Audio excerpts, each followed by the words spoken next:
पाकिस्तान में नए political platforms की ज़रूरत है, ऐसे पॉलिटिकल प्लेटफॉर्म्स या ऐसी पॉलिटिकल पार्टियां जिसके नौजवान मालिक हों।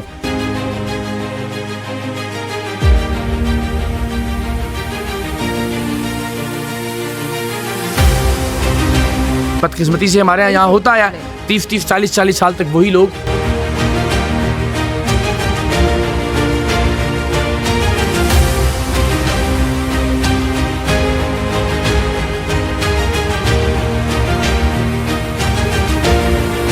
मेरिट की बुनियाद पर इलेक्शन के जरिए पार्टी की लीडरशिप मुंतखब हो, जैसे अमेरिका, बरतानिया, स्विट्जरलैंड, कनाडा, जापान, सारी दुनिया में होता है हमारे अलावा।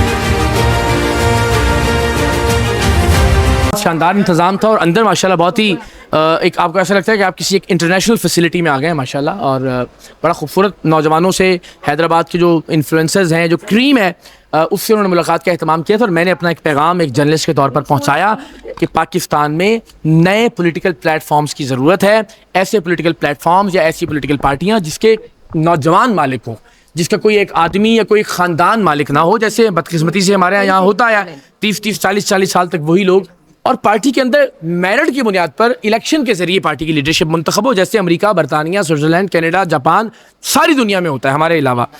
कि नौजवान इकट्ठे हों, इलेक्शन का एक तरीकाकार अपनाएं और उसके ज़रिए अल्टीमेटली अपनी लीडरशिप का इंतखाब करें कि कौन उनका लीडर होगा एक ख़ास मुद्दत के लिए, और उसके बाद अल्टीमेटली अपना इस सिलसिले को लेकर आगे बढ़ें। तो मुझे लगता है कि नौजवानों तक ये पैगाम पहुंच रहा है अल्हम्दुलिल्लाह। और तब तक जब तक ये ख़ानदान या ये शख्सियात जान नहीं छोड़ेंगी, जब तक नौजवान आगे नहीं आएंगे, मुझे लगता है पाकिस्तान के मसाइल हल नहीं हो सकते।